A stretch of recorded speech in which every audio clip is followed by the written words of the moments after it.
What's up, guys? Hope you're feeling alive right now. I'm Micah Canale, and I want to welcome you to the Young Adults Today podcast, where we talk about reaching young adults in our world today. And like always, I'm joined by my husband and co-host, Josiah. Josiah, how are you doing? Good morning, babe. I'm doing well. We're in the studio today and having some fun. We sure are. And we have an amazing guest that we were able to meet with this morning.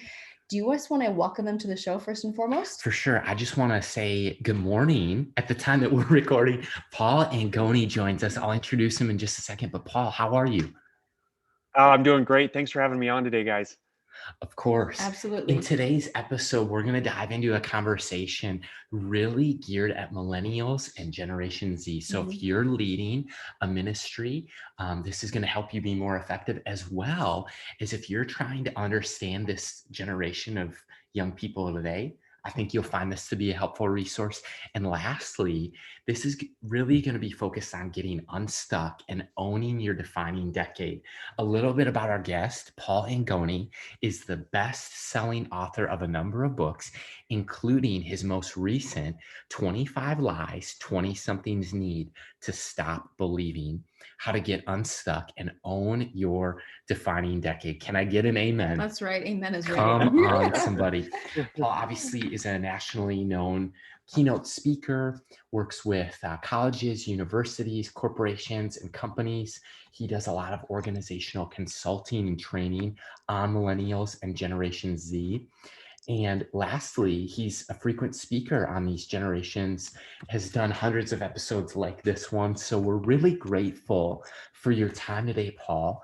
Would you be willing to just kick off our episode and dive into a little bit about you, maybe a flyover of your journey of life, maybe faith, leadership with us and our listener today? Yeah, sure. Thank you so much. Yeah, I'm a PK, so I'm a pastor's kid. So I grew up going to school at the church, walking from school to my dad's office at the church, and spending, I knew every room, nook and cranny of the church building because I spent more time there than my home. So that was my whole childhood, my whole life. And but really my big struggle, kind of my big faith struggle, really happened after college. Wow. It was that transition from college, feeling like I was sure of myself, I knew where I was headed, I kind of had the answers, to climbing all those steps, flinging open the doors to the rest of my life, and feeling like I had ended up back in the basement, and there was a bunch of dark halls and locked doors, and it's like, what do I do now? And that was really that intense season for me, which is why I'm passionate about helping leaders of 20-somethings or 20-somethings themselves, because it is a confusing, hard, ambiguous, intense season that we just don't talk about enough. And that was my story. That's why I'm still doing what I'm doing today. Well, I think that's an incredible passion and desire, and a well-needed topic to discuss, because those 12 years of life, so many things happen. I mean, you could be married, you could be single until you're 30, you could have 2-3 kids, you could be married, divorced, and have kids, you could be, fill in the blank. Everybody's story is so different in those 12 years, and to hone in on the importance of that. And you just came out with your most recent book, and it's called 25 Lies 20-somethings Need to Stop Believing, How to Get Unstuck and Own Your Defining Decade. First of all, that is just attention grabbing right away, like seriously. And this is just a new book, and I have not read it, but I really want to lean into this and get a copy. And will you just kind of unpack, what if somebody is feeling stuck and they just need to hear the message of that book? They're feeling stuck and they want to live the dream that God has created for them. Where do they start, and how do they put their first foot forward, more or less? Yeah, first it's the realization that you're not alone. I think that's the first big step, because I get that email still so much, is that I felt so alone in this. And usually they're thanking me for opening up the conversation, because they felt like they were the only one struggling through what do I do now? Right. And obviously with social media, that has been the big change with our generation and the generations coming up, because that really changes that dynamic of this confusing time, because it looks like everybody has it figured out. Right. When everybody's faking it online, as we all know, but yet it's still blocking this conversation. So we're living in this weird time of full connection while also being fully disconnected and isolated. And so I think that's really the first step. And I think that's that kind of like that deep breath moment where you can just take a deep breath and be like, you know what? If you're not achieving your dreams at 25, join the club. It would be really, really rare if you are feeling like you're really hitting your sweet spot at 25. It takes time. So that's why I'm constantly trying to remind 20-somethings and leaders that, you know, success in your 20s is really more about how you're setting the table than it is about enjoying the feast. That's so good. And you're setting the table, and you're hopefully doing that with diligence, perseverance, and keeping the hope and the faith as you do it. That is so good. Paul, I love that. Something that you touched on right off the bat at the start of that question was you said your message is join the club. You're not alone. Right. And one of our favorite pastors to listen to is Louis Giglio. He leads Passion Generation or Passion conferences, as well as Passion City Church, of course. And one of the things I've heard him share is that, you know, Passion has been over 25 years, right, reaching college students. And somebody asked him, what is the secret sauce? And he said, well, when you show up into an arena like Passion and you begin to worship an almighty God, and you've been on your college campus and you feel like I'm the only Christian, and you open up your eyes, first of all, to the glory of God, and second of all, to 65,000 other young people who are your age. They look like you. They're in the same season of life. They're sharing the same struggles. And you realize you have that aha moment.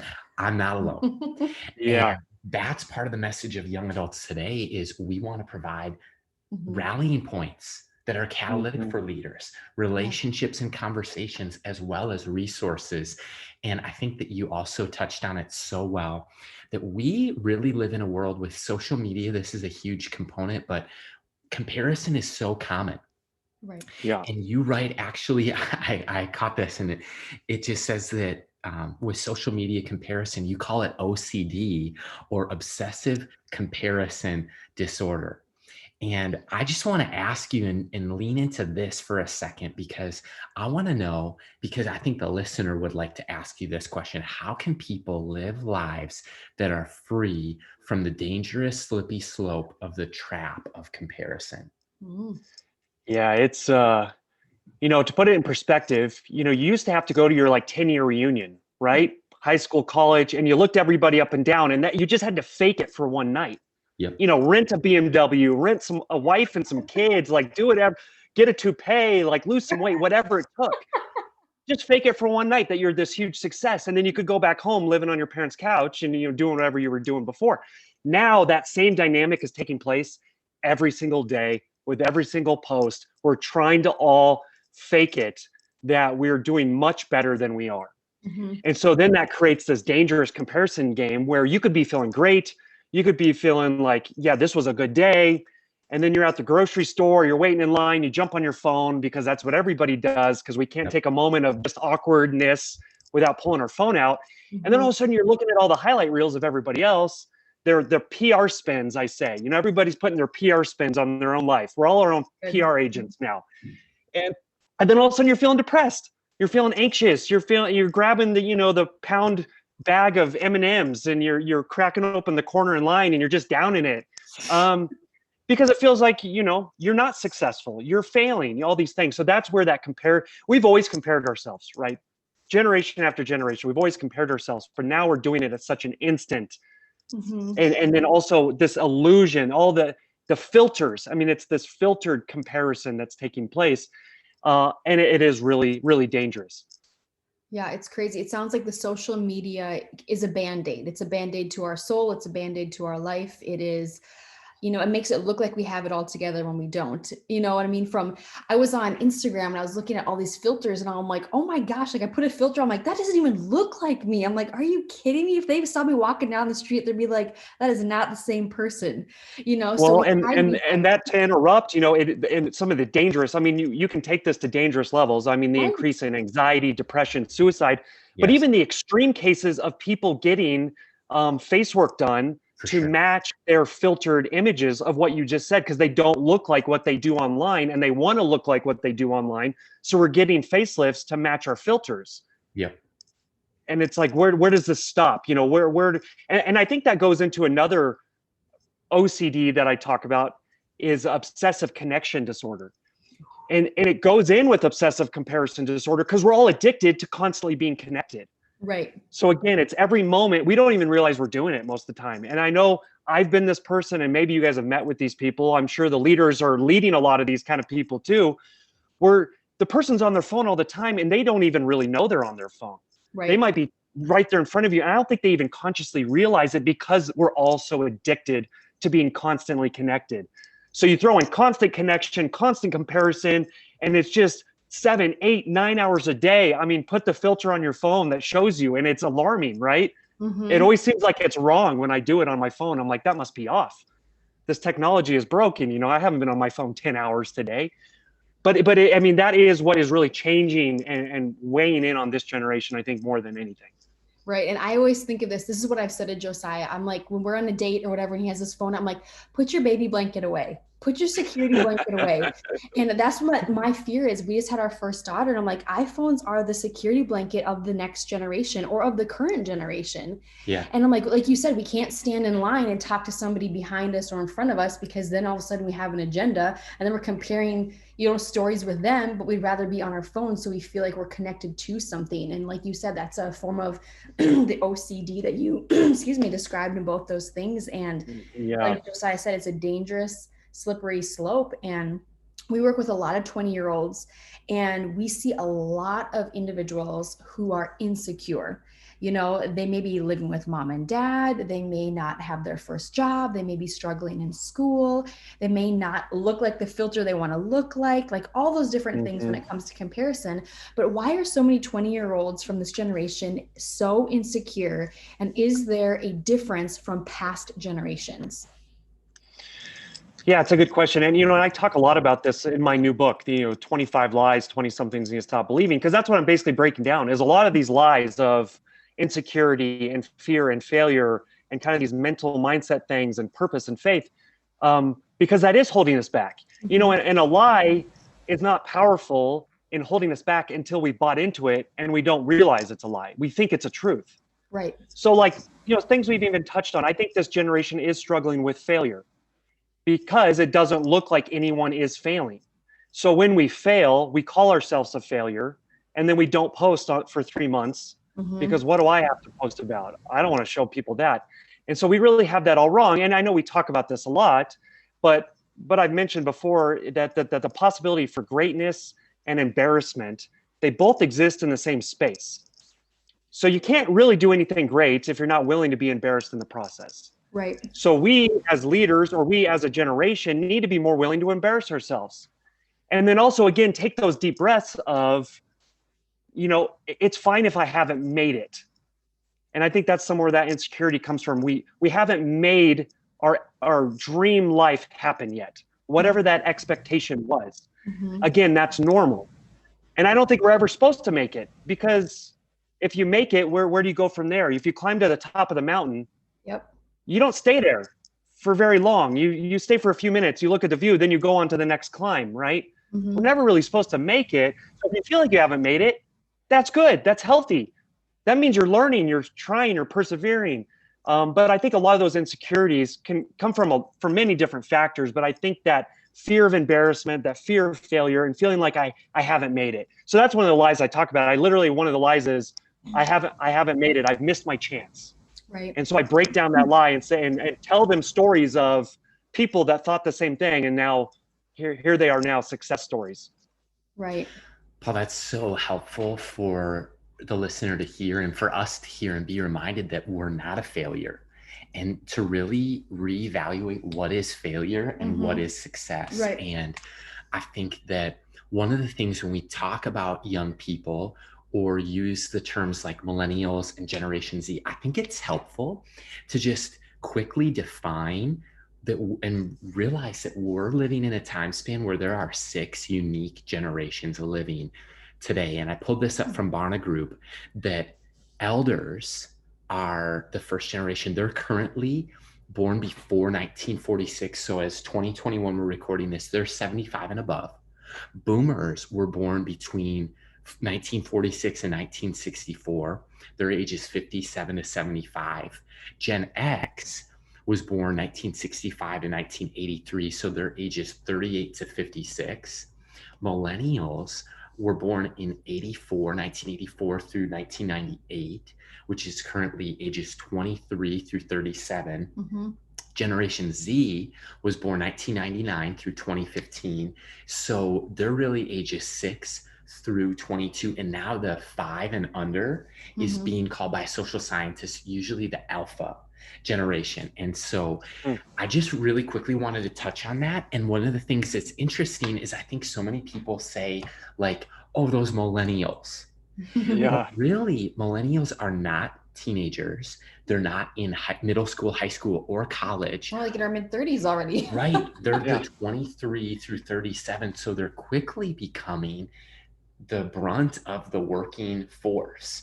And so I think that that's just really important to talk about. And then I think secondly with that, one of Micah and I's shared passions is purity within relationships, wherever people find themselves, whether they're single, dating, engaged, married, wanting to be married. And what I want to ask you, Paul, is what's one piece of advice maybe that you'd give to somebody who's dating in their 20s in 2021? Gosh, well, yeah, and you're right about the generations piece to talk about. It is, I mean, it is wild. And in my other life, I talk to corporate leaders and church leaders too about how do you deal with these dynamics when you have leaders that are in their 60s leading somebody who's 20. And I think you're right too that the terms millennial becomes a stumbling point. Like, what does that mean? What do we? It's such a all-encompassing stereotype now at this point that it really doesn't mean much. And so a lot of times it's just like, well, let's talk to each other as people. And you as a leader, can you come and bring your questions of like what it was like to be in your 20s and the questions you're asking right now, and to bring that shared struggle, because that really will help then the young adult build some trust with you. Instead of you just giving them all the answers, you lead with some of your own questions and what you're going through, and so they can see the struggle themselves and again feel like they're not alone. And my leader has questions too, and it's really a new dynamic of leadership.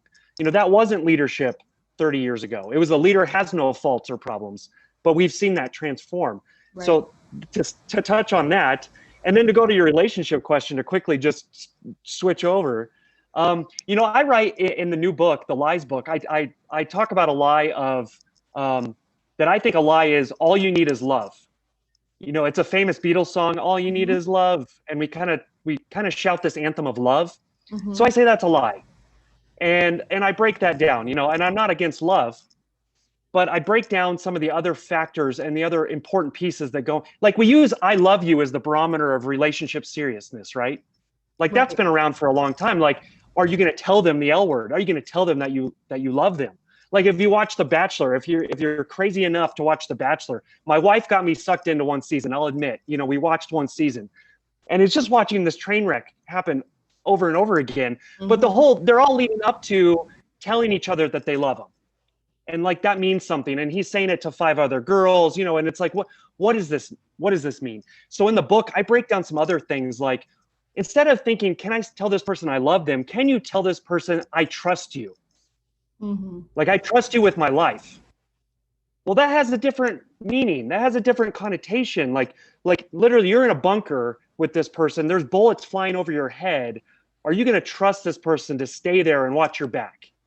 Because that's what it can feel like sometimes in marriage. Or can you say, I respect you or I value you? So there's a lot of things I respect about who you are. I value about the ways that you live your life. You know, so there's some of those things where I basically try to break down love, you know, because I think there's a lot of people falling in love. Right. And then there's a lot of people falling out of love. And that's problematic. So we got to do a better job figuring out what does it mean to be in a serious relationship versus just saying, I love you. Right. Right. And we realize just even the word love, like you talk to anybody who's been married 10, 15, 20, 30, 40, 50 years, and they're like, well, we didn't just fall in love, like you grow in love. And as time goes on, you begin to understand that person, understand yourself, understand how they function, understand your weaknesses, their weaknesses. And, you know, I love French fries. I love Josiah. It does not mean the same thing, you know? That's right. That's right. Yeah, it's understanding those dynamics, understanding, you know, and you don't hear a lot of dating people say, you know, I will sacrifice for you. Right. Like, I'll sacrifice some of my dreams for you. But we all know in marriage, that happens. Yeah. It's a give and take. It's a tango dance of sacrifice. And sometimes there's different people leading at different times, and you're sacrificing more in one season. But again, we don't talk about that part. Right. But that is part of the growing of love and that connection of marriage that is so much deeper than we realize.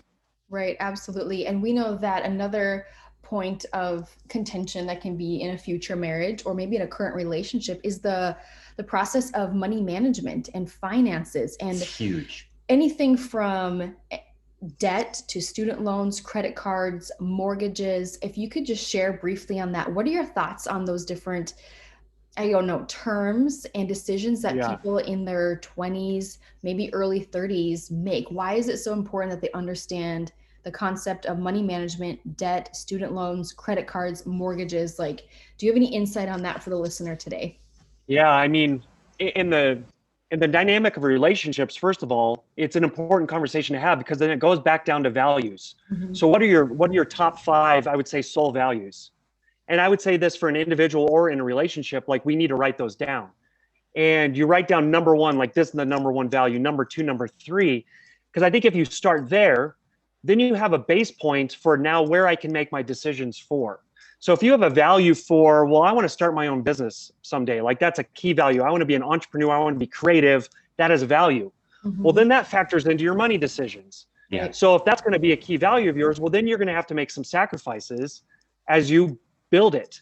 You got to build it so that they can come. Well, if you're going to build it, you're going to have to spend some money building it. Well, then that might mean that you don't go take that trip that you've wanted to take at a 25, or you don't go buy that new car. Maybe you're rocking Craigslist looking for that good used car, like I've been doing the last few days, or like I did, I've driven the same 93 Honda Civic hatchback for the last 20 years with 250,000 miles on it that I'm finally getting rid of today. Like, this is a 20-year moment for me, because it's just finally time. You think you but can like that was, it's going to be, I'm going to have some tears. I'm going to take some pictures. It's good.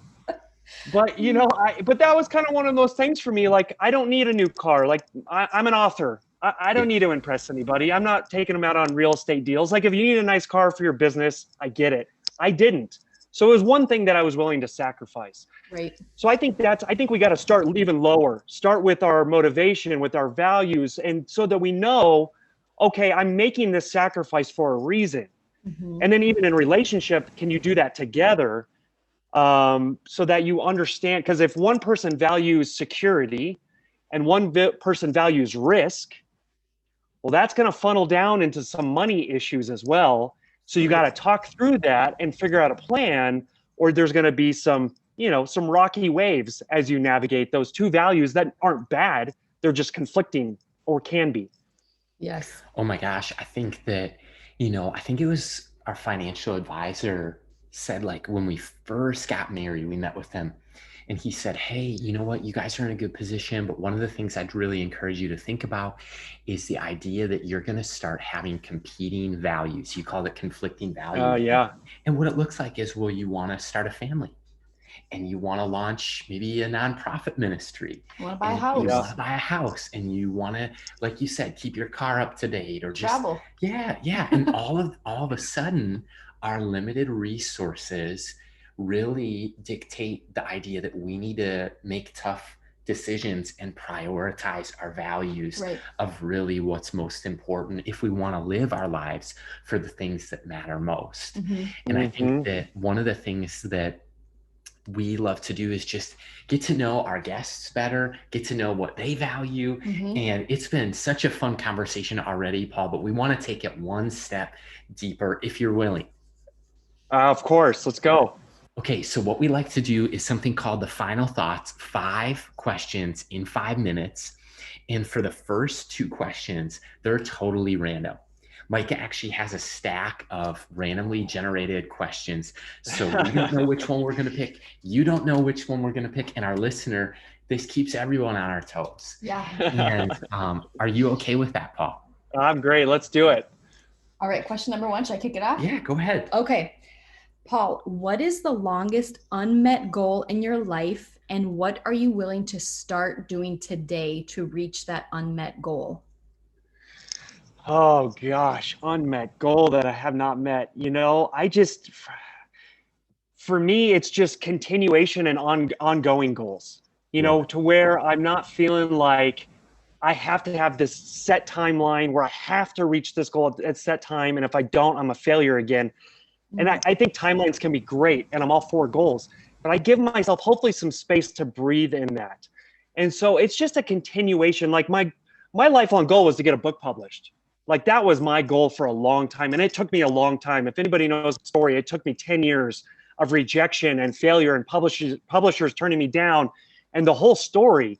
So when I finally got that first book published, it felt like, man, I've reached that goal. Now I'm on to book number 4, but it's still the same goal, because the goal is to bring people a lot of truth, hope, hilarity, and really reach people and hopefully save their lives. So that is my ongoing goal, that I want to be that person that's on the ledge with that other person saying, hold on, you're fine, you're okay, let's take a step back, let's talk. And I'm hopefully doing it through my book. So it's an ongoing goal that I don't ever want to stop.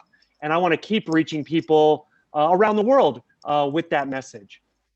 Well, I love that you went there for a second, because I think some of the stats and your story, you look at your website and you think, okay, 190 countries have visited this blog, millions upon millions of views. And so we see maybe what we would call quote unquote success in your blog, in your books, in the fact that you are published. But the reality is you have a behind the scenes, you have stories on your journey, you have some scars to show about it, you have really a struggle.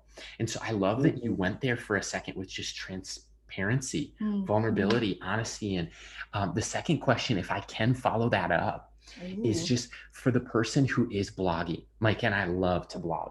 For the person who is trying to cut their teeth as a young author, what maybe piece of advice would you be willing to give them from your story of just how can they be encouraged in this current moment, not be discouraged by rejection or lack thereof of opportunity, but really own the moment and keep grinding, keep going? Sure. Yeah. I mean, gosh. And if you've ever read one of my books, like this is looped into all my books, because I just try to be as open and honest and authentic about what it took and how rocky it was and how many winding turns. And it wasn't straightforward, and again, I think that becomes a lie. Again, it's not straightforward. But I love talking to bloggers, authors. I mean, that's my jam, because that's how I grew my thing. Because I got rejected by every publisher that then told me, hey, go build an audience. So that's what I did. I started blogging. I started doing that. And for anybody that is in that space, whether you're starting a podcast, a blog, a YouTube series, whatever, and you have hopes of writing a book someday, you are in a sweet spot. You're in the best spot. Because I'm always telling authors, don't start by writing your book. Start with a blog, a podcast, a YouTube series. Like, you can be working on your book as well. But what you're doing is you're working on your content, you're working on your message, and you're putting it out there, and you're getting feedback. You're seeing what resonates. You're basically market testing, in a way, to put it in business sense, your ideas.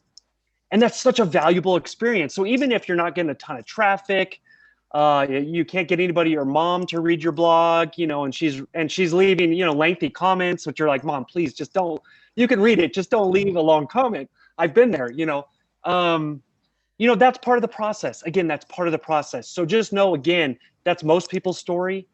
And the old adage that it takes about 10 years to create an overnight success. Wow. Maybe that can be discouraging for you to hear that, or maybe it can be encouraging for you to know that you're on your way. Right. And for me, it did take about 10 years of the grind, of hustling, of unreturned emails before finally I got a book published. And then it wasn't like I was an overnight success, but it was just like that first big open door for me. So you just got to keep at it. You got to keep the faith, keep the hope, and you're working at your craft and you're becoming better at it. And that's the most important thing, so that you can pull all that into your book someday. You can pull all that into your keynote talk someday. That's going to be your material that you're learning as you progress through it. Wow. That's so good. All right, Paul, here's a curveball for you. If you could ask Zaya and myself one thing, what would you ask us? Anything. What you guys are working close together, hand in hand. I know my wife and I do that as well. She edits all my books. Wow. What do you guys see as a pro and a con? Like, what's a big positive? What's a struggle that you guys work through as you do that? Yeah, happy to answer that. I think the beauty of it is what you touched on at the beginning of the interview. I'm never alone. We have a friend in Jesus, and we have a we in each other. It's not up to me. It's up to the Lord. And then Micah gets to be by my side, and really I get to be by her side. And so I think that beauty of the word we is so powerful. And then the other thing that's super positive is like, we get to not only be best friends, but make a difference and follow our calling, chase after the Lord together, you know, invest in a generation. I love it. I think the only con that I've found is I am incredibly driven, and I know that about myself. And at times it's hard for me to turn the achiever off, turn the driver off. And so I've had to find, and really, again, this is something she's helped me with. I have to put down the phone. I have to shut it off. And that is difficult, especially in a quarantine season of working from home. When am I home and when am I at work? Those lines are gray at times. When the space is the same place. So I think having those honest conversations is huge. But man, I wouldn't have it any other way. This is the dream. We love it. Yeah. That's awesome. I definitely echo what Josiah said. The pro is definitely doing life together and knowing that we're each other's biggest fans. I think the con in that is sometimes to realize that I'm in my lane at times and he's in his lane. We don't always need to be in the same lane together. So he has dreams, I have dreams, and I can't make my dreams his and his mine, because there's still a he, a she, and a we. So sometimes it's like, when do I go off on my own and when do I include him, and vice versa. And to do that tastefully and lovingly and with kindness is sometimes like, I can do this. Like, I'm not incompetent. Like I can do this by myself. I know how to do it, you know? So I think cons can be working so close is just not losing yourself in the we, because there's still a he, she, and then there's obviously the we. So I think that's always a tension. You just got to know your calling, know your place, know your space, and just respond to that and include them in that process. So that's awesome. Seems like you guys are doing a good job. We're trying. We have a lot of fun together. It seems like you guys are doing it. Oh, thanks, Paul. So back to you. The fourth question on this 5 and 5 is, would you be willing to share maybe a mistake that you've made and what God has taught you through that process? Well, I mean, it kind of goes back to an earlier answer, but it's a practical mistake, is that I made the mistake of just, in my career, I made a mistake of writing a whole book and trying to get an agent, trying to get to publishers, and just feeling like, well, if a publisher reads this, like, they'll know how impactful it is. So they'll take a chance on an unknown person like me. So I spent many years of hardship that I maybe didn't need to. Wow. Because it's just really rare these days, especially if you're going to go in for a nonfiction, if you're writing more of this inspirational self-help, Christianity, religion books, you got to show the publisher that it's working. You got to prove it to them before an agent will look at you, before a publisher will look at you, before you could self-publish that book and just bypass the whole thing. So it's a real practical mistake that I made, that I tried to go for the big end goal, New York Times bestselling book. Because really, in reality, I didn't want to go through all the hard, grimy, difficult steps of building something from scratch, grassroots. I just wanted to bypass all that. Right. When God was like, no, you got to go through all those steps, because right now, if you got a best-selling book at 25, Paul, like, you would be a terrible person, more than you already are. Like, it would crush you. Wow. So I'm not going to allow that to happen. I'm going to save your life, because you need to learn a lot of lessons during the climb. So that's one mistake. So again, that goes back to the advice that I gave earlier, but it was a mistake I made that I learned a lot, and I had to fail a lot through that. But again, that became the content that I would then write about. So that became the fuel. Yes. Learning opportunities while gaining grit. That's good. So good. Yeah. That's your 20s in a nutshell. Yes. That's totally true. Truly is. All right, Paul, just last and final question. If you could tell a group of college pastors and young adult ministry leaders one thing today, if we were to hand you the microphone, what would you leave them with today? Yeah. And it's something they already know and it's something they're doing, but I'll just confirm that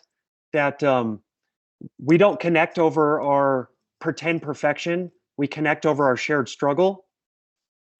Wow. And so as a leader, like, don't be afraid to lead with your struggle. Don't be afraid to talk about it. Don't be afraid to wrestle with things. Like, you don't have to be perfect. And if you're trying to be, like, it's going to ruin you and you're going to have complete burnout. So you at least got to have a team of people that you can really talk to, but also be willing to talk about your struggle, what you're going through, the questions you're asking, what you're wrestling with, because again, that will gain so much trust and connection with the people that are following you, because they'll be like, oh, this person's real. They're legit. They're authentic. And as a generation, we are desperate for authentic people because there just seems to be so few and far between of those. So be okay with that, because this generation's, again, their BS radar basically is really fine tuned. Like, they can spot that really fast. Right. So if you're not willing to be open and honest, you're really not going to have a very effective ministry and an effective time leading this generation. Right. That is such a great reminder, Paul. And we just want to say thank you so much for stopping by the Young Adults Today podcast, for spending time with Micah and I and our listener today. Thank you for having me on. It was an honor. I hope you guys have a blessed day, and the listeners have a blessed day as well. Amen. Amazing. And guys, you can find out more about Paul Angone and his latest book, 25 Lies 20-somethings Need to Stop Believing. Essentially, how to get unstuck and own your defining decade. The reality is, each of you is making such a difference, and the work that you're doing is so important. And again, you can find out more about Paul and his journey, as well as the message of Young Adults Today, when you visit us on our website at www.youngadults.today, as well as stop by the show notes and our social media, which is across all platforms at youngadults.today. Until next time, this is Josiah and Micah. We'll see you guys soon.